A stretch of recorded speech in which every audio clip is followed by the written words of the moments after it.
구약 성경 말씀을 잘 보시면 구약 성경에는 세계화가 나타나 있습니다. 저는 구약 성경은 세계화의 이야기다 그렇게 풀어나갑니다만은 성경 말씀에 보시면 하나님께서 아브라함에게 너는 너의 본토 친척 아버지 집을 떠나서 내가 네게 지시할 땅으로 가라라고 말씀하시면서 고향에 있는 아브라함이 아니라 세계적으로 뻗어나가는 아브라함을 주님께서 원하고 계셔요. 그 다음 우리 성경 말씀을 잘 보시면 이삭이 그랬습니다. 야곱이 그랬습니다. 또한 요셉이 그랬습니다. 전부 다가 고향에 머문 사람들이 아니고 멀리 떠나가서 세계적으로 역할한 사람들이 흔히 우리가 말하고 있는 족장이라고 하는 사람들입니다. 이 구약 성경 말씀 가운데도 보시면은 바벨론 포로라고 하는 굉장히 중요한 사건이 나타납니다만은 이스라엘 백성들이 나라가 남북으로 분국이 됩니다. 나누어져서 북이스라엘이 722년 주전에 아수르의 멸망을 당하게 되고, 그 다음에 남유다는 586년 주전에 바로 이제 바벨론의 포로가 되어야 합니다. 바벨론 포로 되어 나가서 그때 보시면은 바벨론 포로 된 사람들이 그렇게 많은 숫자가 아니었습니다. 예레미야서 52장 말씀해 보시면은 1차, 2차, 3차에 걸쳐서 포로된 자가 4,600명이에요. 4,600명. 그 당시에 팔레스타인 본토에는 300만 정도가 있었을 것이다 라고 추정을 하는데 300만 가운데서 4,600명이 잡혀갔지만은 우리가 성경 말씀을 잘 보시면은 4,600명이 이스라엘 백성, 이스라엘 역사의 주류가 됩니다. 바꿔 말하면은 포로기의 역사를 보시면은 본토민의 역사가 아니라 포로민의 역사예요. 이렇게 느헤미야, 에스라 등등, 다니엘 등등 그 모든 사람들이 전부 다가 포로민들이었습니다. 그런 면에서 볼 때에 4,600명이 얼마나 중요한가 하는 것을 알 수가 있어요. 본토에 있던 수많은 사람들이 아니라 하나님께서는 오히려 세계화 작업이 끝난 사람들, 이 사람들을 통해서 이스라엘 역사를 이끌어 가시게 되는 것이에요. 또 한 가지 굉장히 중요한 사건이 나타납니다. 그것이 뭐냐 하면은 그들이 바벨론의 포로가 되어 있으면서 70년 동안 어떻게 하나님 섬겼습니까? 예루살렘 성전 가지 못합니다. 꿈입니다. 그래서 그들이 바벨론 포로 기간에 만든 것이 회당이라고 하는 것이었습니다. 회당에 모여서 하나님께 제사를 드리고 그들이 함께 말씀을 공부하고 함께 교제하던 장소가 바로 회당이라고 하는 곳이었습니다. 우리가 성경 말씀을 잘 보시면 구약 성경 말씀에는 회당이라고 하는 말이 시편에 딱 한 번 나옵니다. 한 번밖에 안 나오지만은 신약 성경 말씀에 보시면 회당이 굉장히 많이 나와요. 예수님이 수시로 회당에 들어가시고 바울이 회당에서 가르치고 회당이라는 말이 굉장히 많이 나옵니다.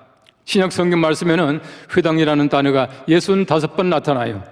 그만큼 회당이라고 하는 것은 이스라엘 백성들에게 굉장히 중요한 하나의 그들의 어떤 삶의 자리입니다. 주 70년에 예루살렘이 로마의 티투스라고 하는 장군으로 말미암아 파괴되고 멸망을 당합니다. 멸망당할 그 당시에 기록을 보시면은 예루살렘에만 회당이 395개가 있었대요. 400개 가까운 회당이 있었다는 겁니다. 지금도 마찬가지예요. 유대인 사람들이 있다 하는 곳에 가면 회당이 있습니다. 흔히 말하기를 유대 사람이 10가정만 모이면은 회당 하나 만든대요. 그만큼 회당이라고 하는 것은 그들의 삶의 중심입니다. 굉장히 중요한 그들의 하나의 삶의 도구라고 하는 것이에요. 그들이 회당 떠나서는 살 수가 없습니다. 회당이야말로 그들의 고향입니다. 그들의 바로 신앙의 본거지가 회당이라고 하는 것이에요. 오늘 본문 말씀 보십시오. 예수님께서 성전에 들어가신 것이 아니라 회당에 들어가셨다라고 그렇게 말씀하고 있습니다. 이 회당이라고 하는 것은 예수님께서 굉장히 좋아하셨어요. 물론 성경 말씀에 보시면 예수님께서 성전에서 가르치셨다, 성전에 들어가셨다 많이 나옵니다. 그러나 잘 아시는 대로 예수님께서 성전을 2번 깨끗하게 하신 장면이 나와요. 초기에 한 번, 마지막에 한 번이에요.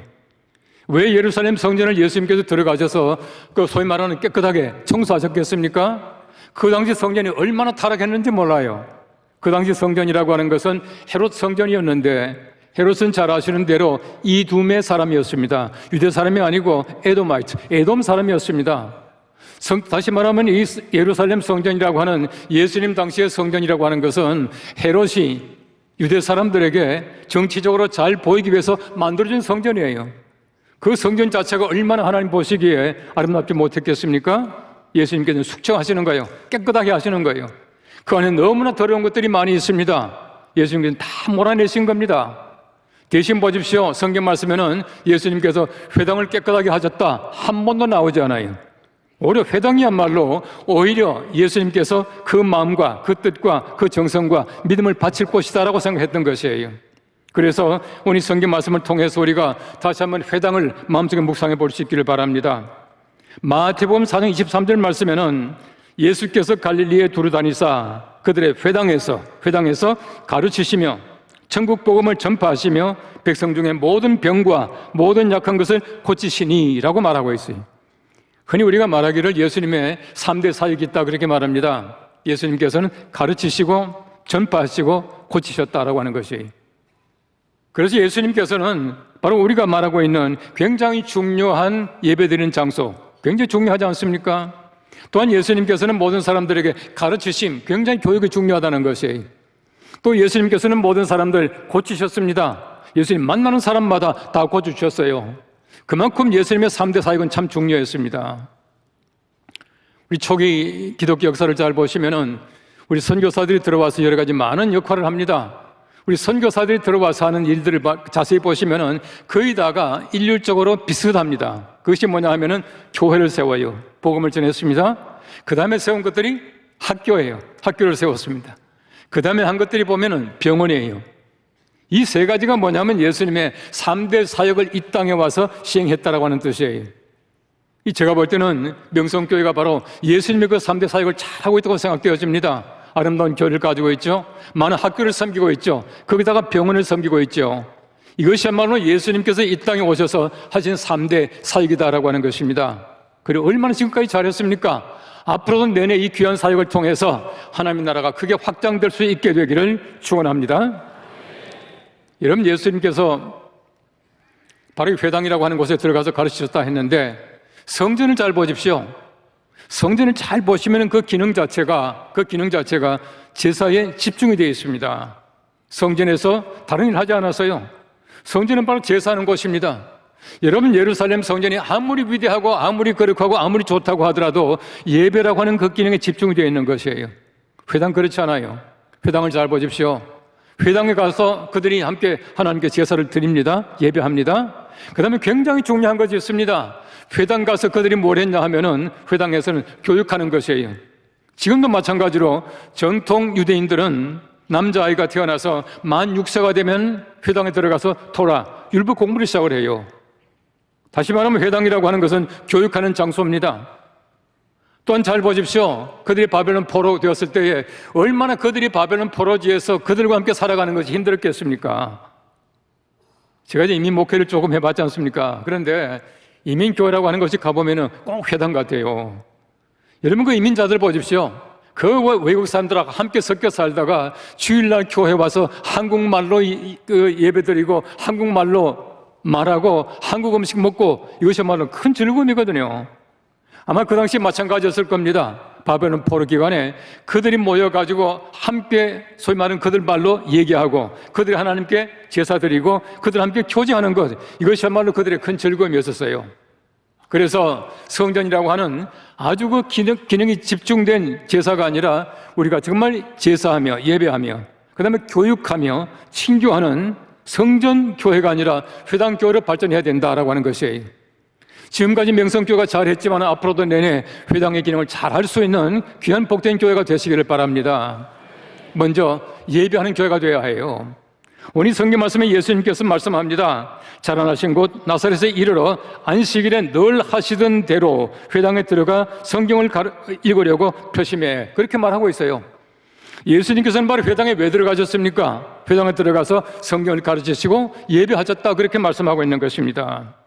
예배라고 하는 말은 히브리 말로 아바드라고 하는 말이나 또 헬라 말로 프로스큐니오라고 하는 말 전부 다가 복종한다는 뜻을 가지고 있습니다. 왜 우리가 하나님께 복종합니까? 복종해야 경배가 돼요. 복종해야 숭배할 수가 있습니다. 내가 하나님 앞에서 정말 복종하는 마음을 가져야 진정한 예배가 될 수가 있다고 하는 것입니다. 찬양할 때 우리가 손 들고 하지 않습니까? 왜 손을 듭니까? 손 들고 할 때는 내가 항복했습니다는 뜻이에요. 내가 모든 것 다 하나님께 맡깁니다, 항복합니다라고 하는 뜻에서 우리 손 들고 찬양하는 것이에요. 하나님께서 원하시는 것은 무엇이겠습니까? 우리가 예배하는 것이야말로 가장 중요한 하나님께서 우리를 구속하신 목적이에요.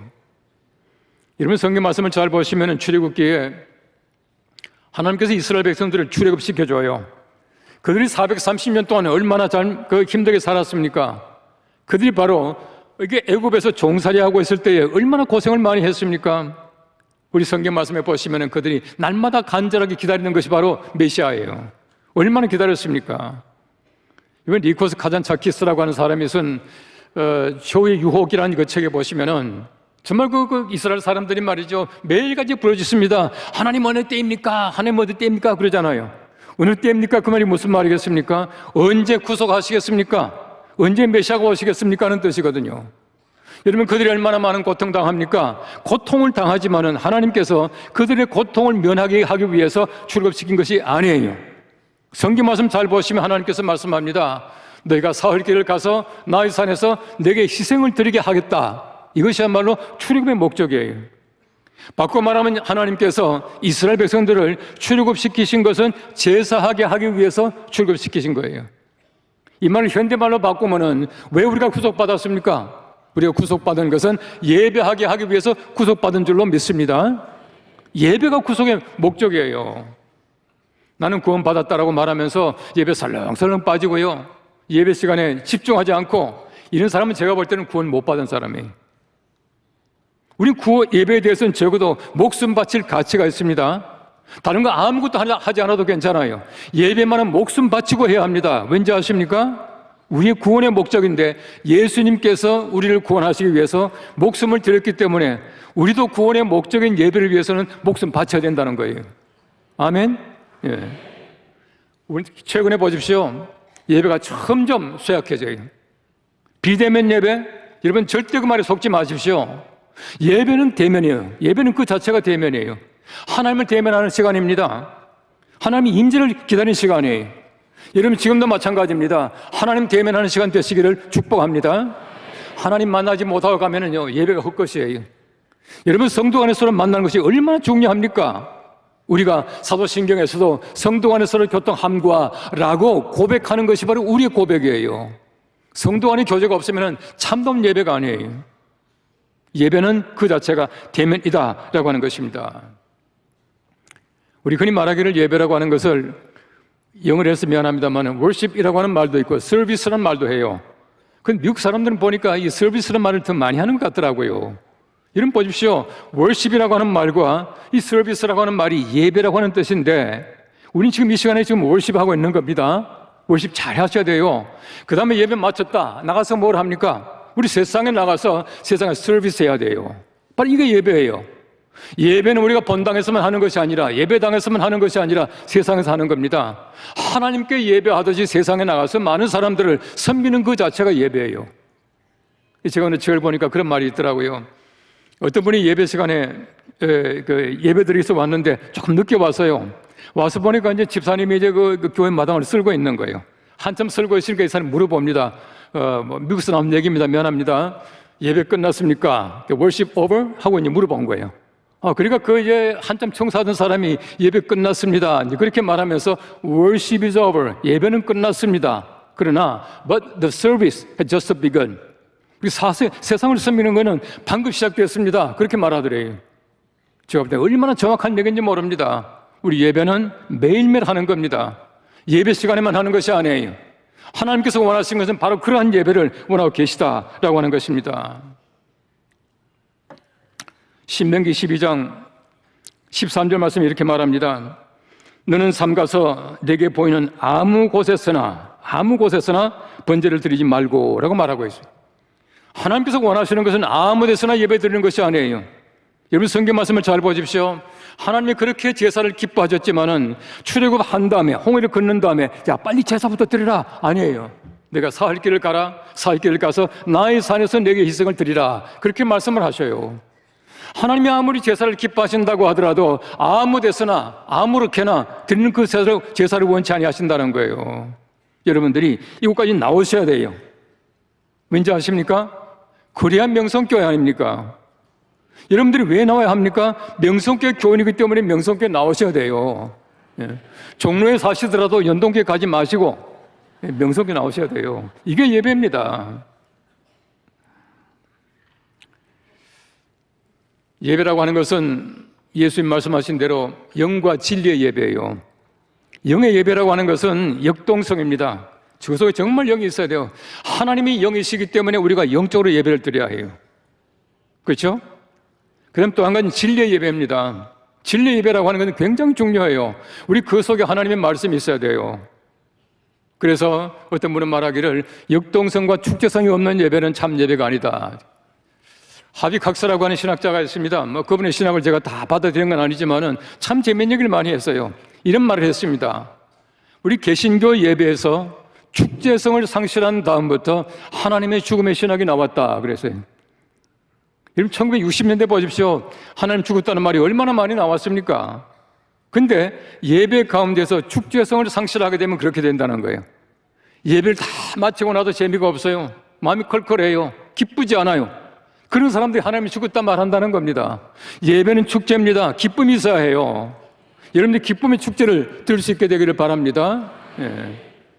저는 사실은 오늘 아까 우리 아이들 찬양하는 것과 우리 찬양대 창을 다 듣다가 살짝 이 설교를 까먹었어요. 얼마나 마음이 기뻐지는지요.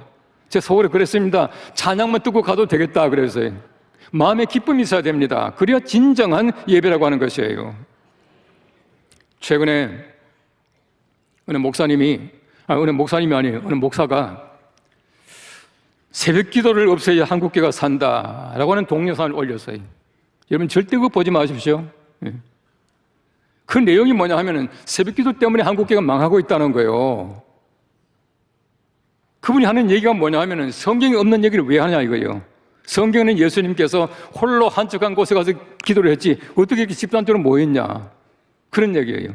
거기에다가 길선주 목사님이 원래 도교를 믿었기 때문에 우리 한국의 전통적인 도교를 가지고 와서 새벽 예배를 드리듯이 했다 이렇게 말하고 있는 거예요. 얼마나 길게 얘기하는지 몰라요. 제가 보니까요 얼마나 허점이 많고 얼마나 비신학적인지 몰라요. 여러분 잘 보십시오. 우리 성경에 있는 것만 한다면 할 게 뭐가 있습니까?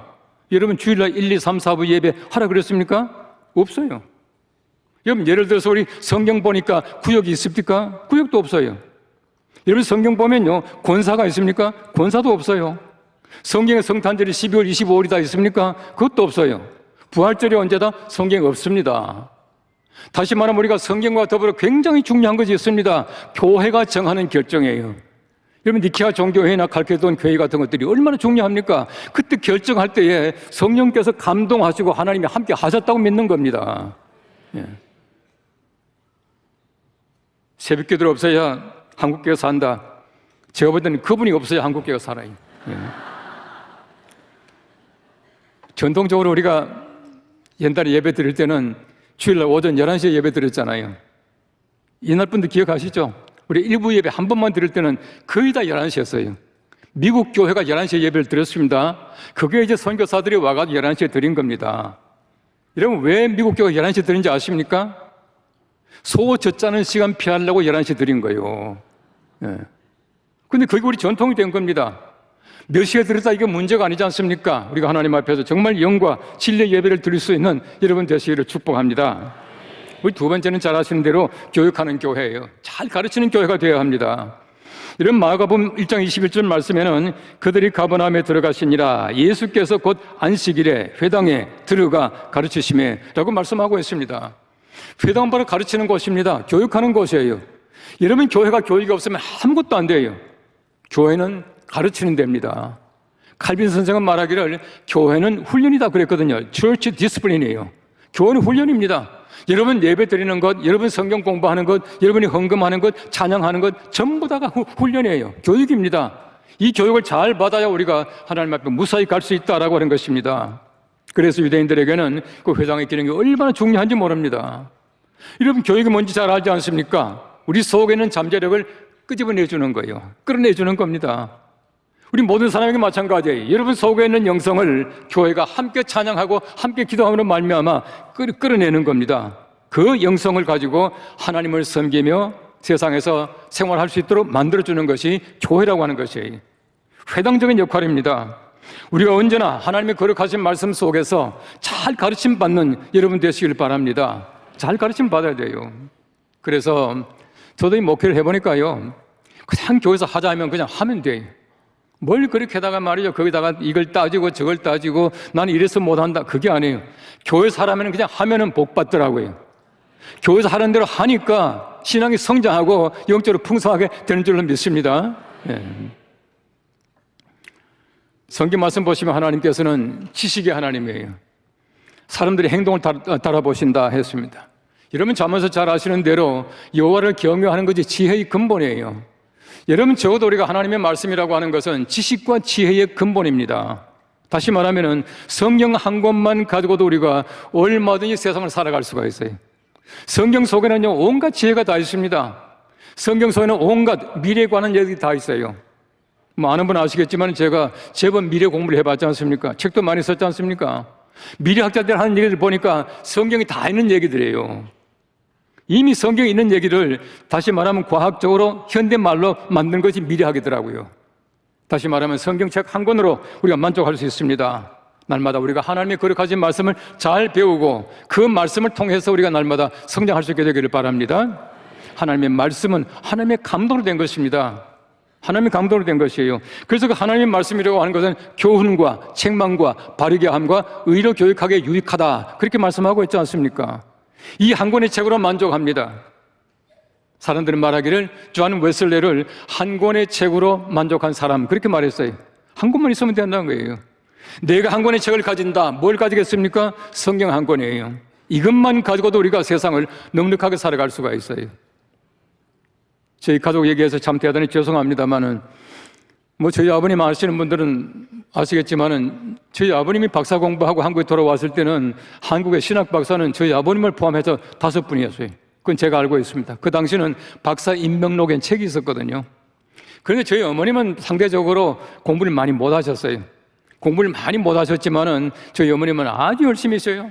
뭐 책도 열심히 읽으시고 성경도 많이 보시고 저희 어머님이 보시던 그 성경책은요 옛날에가 한자 있는 책 있죠? 아예 한자 있는 거요. 괄호가 아니고 그냥 한자로 적힌 거. 그 성경책을 보셨어요. 학교도 많이 못 가셨지만은 저희 어머님은 성경책을 한자로 보셨고요. 얼마나 지혜로운지 몰라요. 저희 어머니께서 성경 읽고 기도하지 않으면 밥을 안 줬어요. 제가 아침에 성경 읽는 목적은 밥 먹기 위해서였어요. 제가 중학교를 들어가니까요 저희 어머니가 저를 불러요. 잠깐 일어나봐라. 앉아라. 앉았습니다. 앉으니까 저희 어머니께서 하시는 말씀이 중학교에 들어가게 되면은 좀 못된 친구들이 있어서 담배도 피우라 그러고 술도 마시게 하고 그럴 거다. 절대 그거 하면 안 된다 그러세요. 저는 또 따지고 물어보지 않습니까? 그거 왜 안 됩니까? 그래서요. 왜 안 됩니까? 하니까 우리 어머니 말씀이 참 재미있어요. 성경 말씀에는 보면 담배라고 하는 말은 아예 없다. 술 취하지 말라는 말은 있지만은 술 마시지 말라는 말은 없다.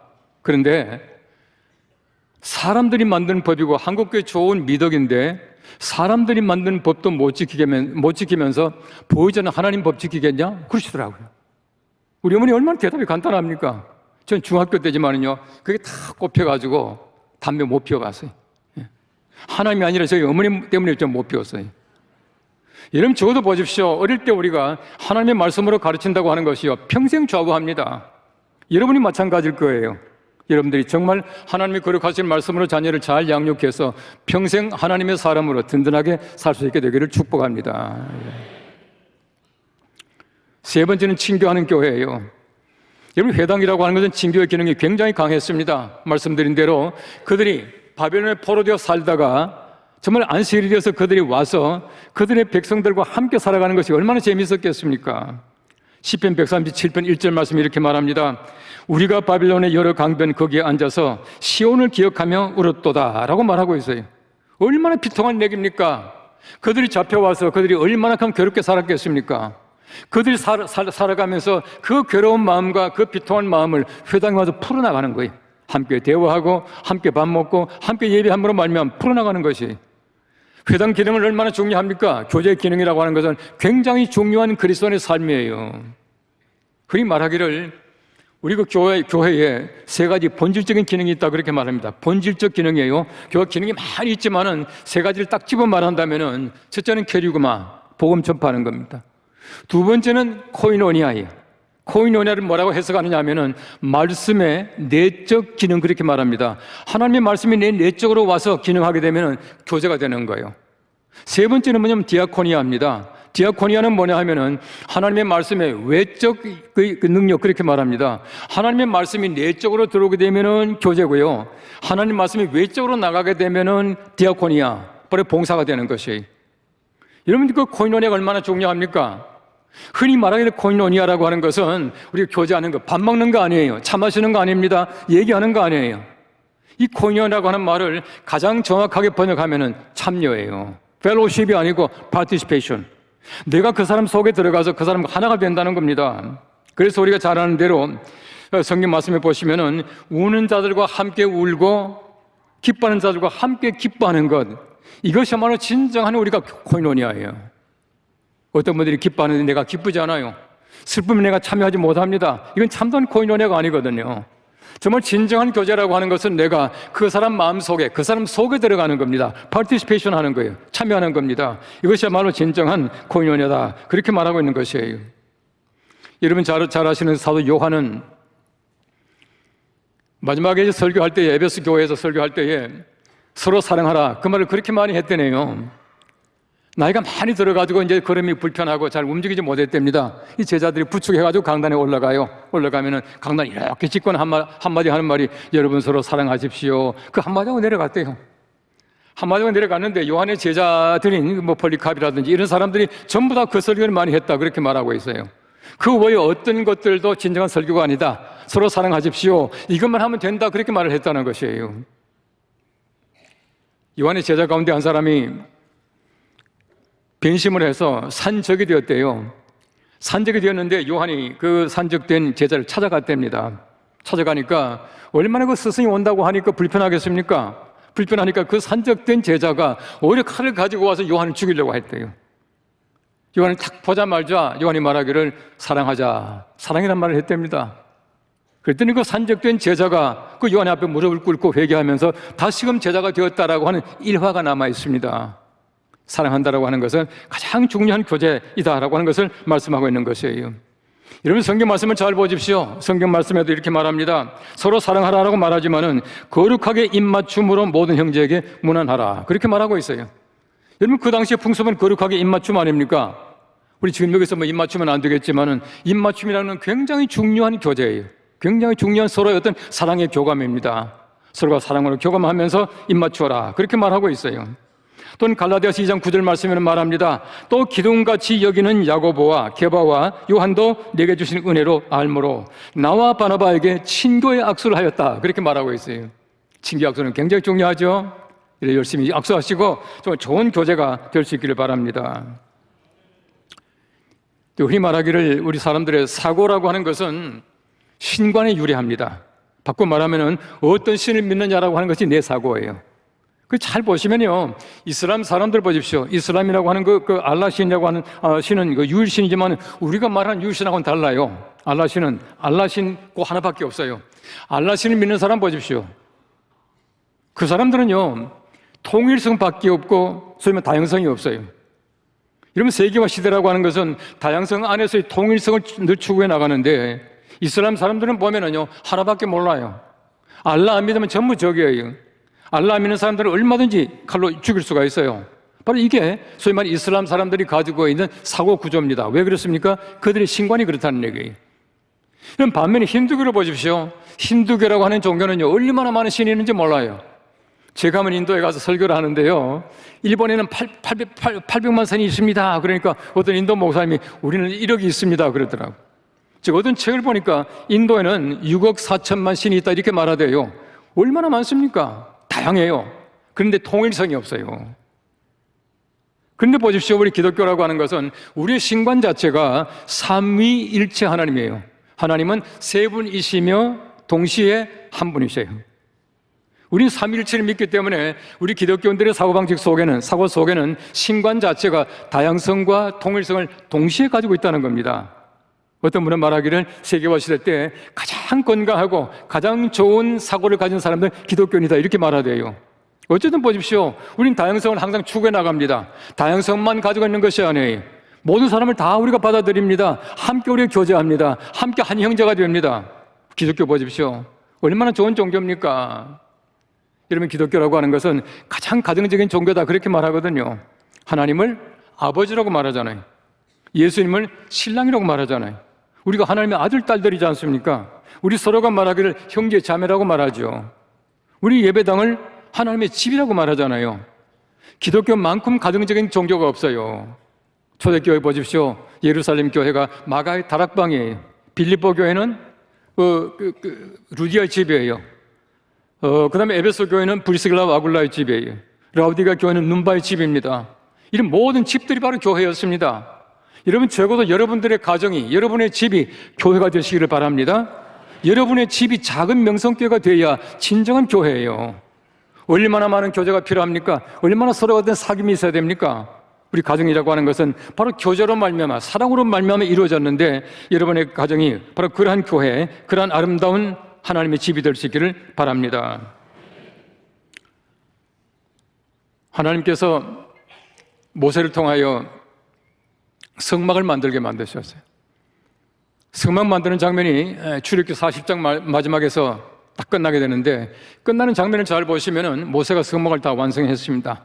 다 완성했는데, 다 완성해놓고 나니까요, 얼마나 영광이 찬란했던지 그 성경 말씀에 보시면은 너무 찬란한 영광 때문에 모세가 감히 성전에 들어가지 못했고, 그렇게 말하고 있어요. 여러분, 솔로몬이 성전을 다 만들었습니다. 성전을 다 만들고 나니까 얼마나 하나님이 그 성전을 기뻐하셨던지 영광이 찬란해서 제사장들이 감히 성전에 들어가지 못했고, 그렇게 말하고 있어요. 여러분, 교회가 하나님의 거룩한 영광으로 충만할 수 있게 되기를 바랍니다. 여러분, 성막이라고 하는 것은 보시면은 참 재밌는 것이요, 12지파가 바로 이 그 직사각형인 성막 주위에 둘러싸고 함께 광야 생활을 합니다. 다시 말하면은 12지파의 중심이 바로 성막이었습니다. 여러분들의 삶의 중심은 여러분들의 집이 아니라 명성교회인 줄로 믿으시기 바랍니다. 여러분의 삶의 중심은 여러분의 직장이 아니라 명성교회인 줄로 믿으시기 바랍니다. 이것이 바로 하나님께서 말씀하시는 광야 생활 속에서의 이스라엘 백성들, 바로 우리와 같은 사람들의 살아가는 방식이에요. 교회 중심의 삶, 이것이야말로 하나님이 가장 기뻐하시는 삶입니다. 오늘 43주년을 맞이하는 여러분들께 다시 한번 축복하며 축하하며 하나님께서 영원히 명성교회가 함께 하시기를 간절히 바랍니다. 이 교회를 통해서 수많은 사람들이 구원받고 많은 사람들이 마음속에 위로를 받으며 우리 한국교회가 교회로 말미암아 잘 되는 놀라운 축복을 하나님께서 명성교회 주시기를 축원합니다.